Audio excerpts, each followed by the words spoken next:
Hello, this is Russell from Russell Tracy Photography, and today I want to do another What's in My Bag. And this is going to be my NCAA football edition. And this isn't just my NCAA football edition, this is also my general football edition What's in My Bag with a few minor tweaks. So first off, I want to talk about the actual cameras and lenses that I'm going to be using. So I'm going to be shooting a game tomorrow. The game got postponed due to the hurricane weather that rolled through today.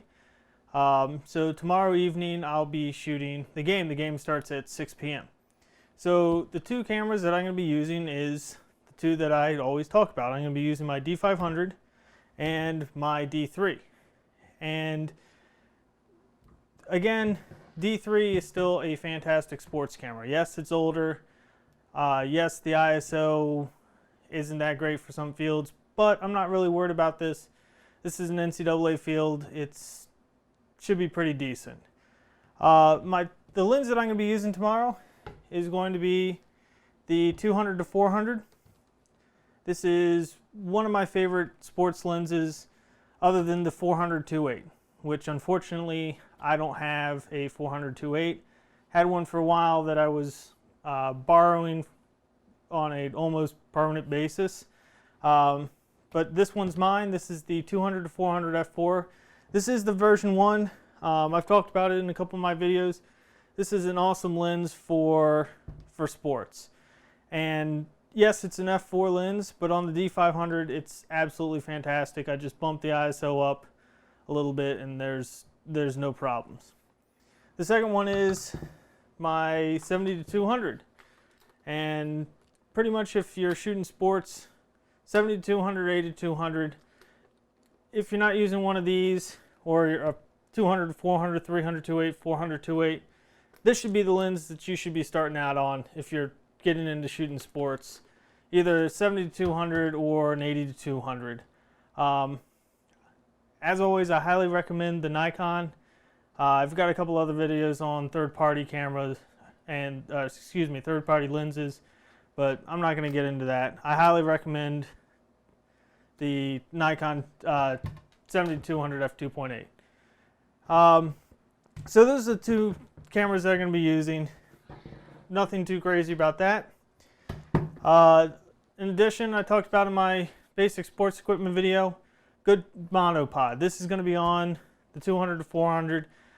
Yes, I can handhold this, but it does get really heavy after a while.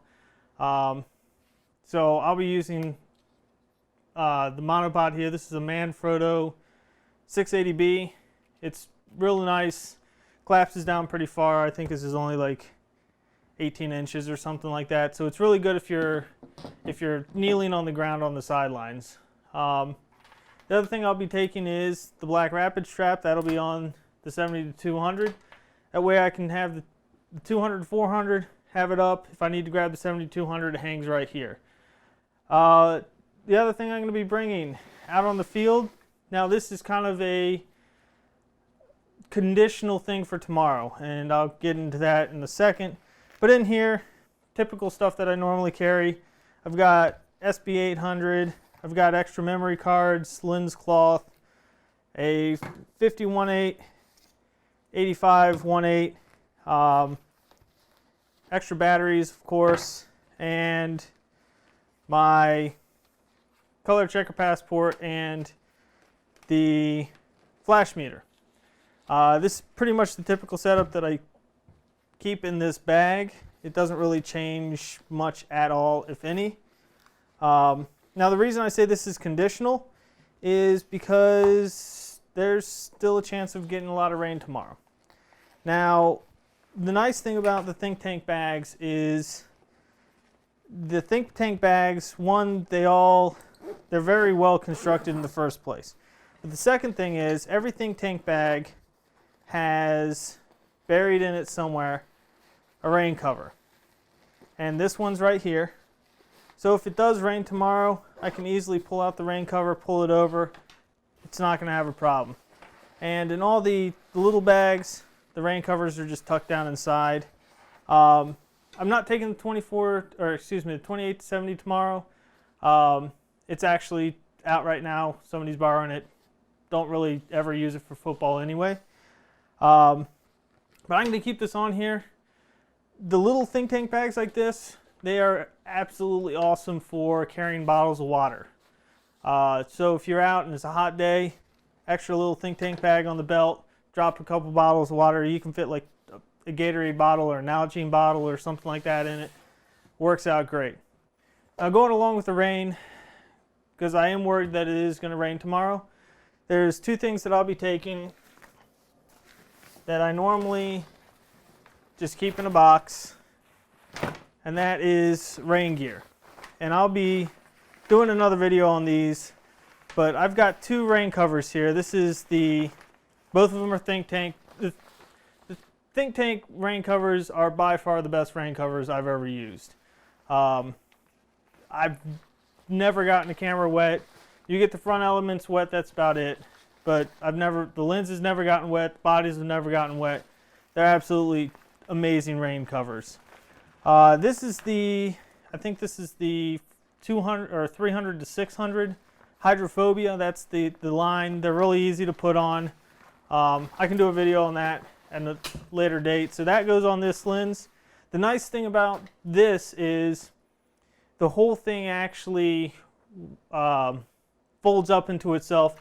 So if it's not raining, I can just fold it up, put it right here around the lens hood, and then shoot without it on. And if it starts to rain, it takes about 5 seconds to deploy. You just pull the bungee, pull it over, you're good to go.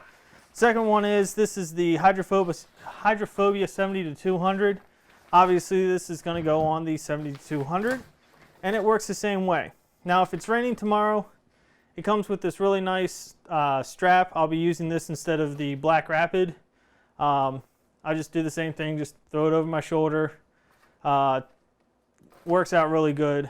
The other nice thing about the Think Tanks, and like I said, I'll get into more of this in detail. They all come with these little covers, so if it's not being used, you can pull them over the front of the lens so that doesn't get wet either. I'm going to toss those on the ground for now. The last thing that I want to talk about that I'll be taking tomorrow is, because I'll be shooting for the newspaper tomorrow, I'll have to transmit from the field or from the game during halftime, because they're going to want to get photos at halftime so they can put them up on the website.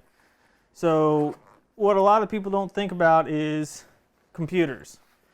So this is my circa 2008 white old school regular MacBook, and this thing has been with me since 2008. So I'll be taking this, and then that's not too exciting, but what I want to talk about is if you're transmitting from a sporting venue, or if you're doing any editing in the field, you really want to invest in an external hard drive. So this thing looks pretty terrible. That's because I left all the plastic on it. This is just a regular Seagate Free Agent Go Flex. I think this is a 1 terabyte drive. I'm not going to get into different hard drive brands. I've had this for over 5 years. It's a good drive. I keep it in a little Ellen Chrome. This is from Skyport. The triggers that I have. The other couple things that I like to carry with me is I carry a USB hub.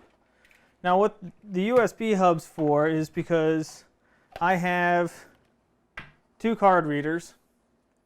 One is an XQD for the D500, and one is a compact flash CF card reader. And then I also have an extra compact flash reader in here just in case. The other thing that I have is a wireless mouse. So as you can see here, this is adding up pretty quick. So right here, because that's just an extra, I've got 4 USB devices right here. There's only 2 on the MacBook. This thing's like $10. Get yourself a USB hub, I've got a power adapter for it. I like to plug it in. The only thing that I don't have here is because I actually have the camera plugged into it right now, is I also always carry an extension strip, a power strip. That's because a lot of places where you go, if there's a media room and there's a lot of photographers, there's normally not a lot of outlets for you to use. So if you don't get there early, you're probably not going to be able to find one. I always bring a strip. I plug it in, plug all my stuff into it. For bigger games, for NFL games and stuff like that, I would take a battery charger and stuff like this.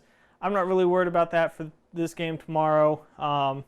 I've got all my extra batteries, but for longer games and tournaments, especially tournaments, a couple years ago I did the NCAA lacrosse tournament, and I think there was 4 games in one day or 3 games, something like that. You're going to need a battery charger. Get yourself an extension strip or a power strip. They're like $10. Throw it in your bag. The other thing I normally carry is a power cord, like an extension cord, little 25 footer. So if the only available plug's over on the other wall, plug it in, plug the strip in, I'm good to go. The only other thing that I have in here is all just the cables and stuff to hook it up. That's pretty much it. Now, the really nice thing, other than this bag right here, everything fits into my Think Tank Airport International. All that stuff just crams in the bag, no problems. I wheel it in, laptop goes in there. And the really nice thing about the Think Tank, like I said before, even the rollers have rain covers. So if it's raining tomorrow, I can easily flip the rain cover onto it, roll it into the stadium, no problems. I don't have to worry about my gear getting wet or any of the equipment getting destroyed because of the rain. So that's pretty much it for this video. If you have any questions, comments, anything that you want to see, go ahead and leave a comment below, or you can use the contact info in my description and send me an email or something like that. If you like this video, go ahead and give it a thumbs up, and if you haven't done so, go ahead and subscribe to my channel. This is Russell from Russell Tracy Photography. Have a good day.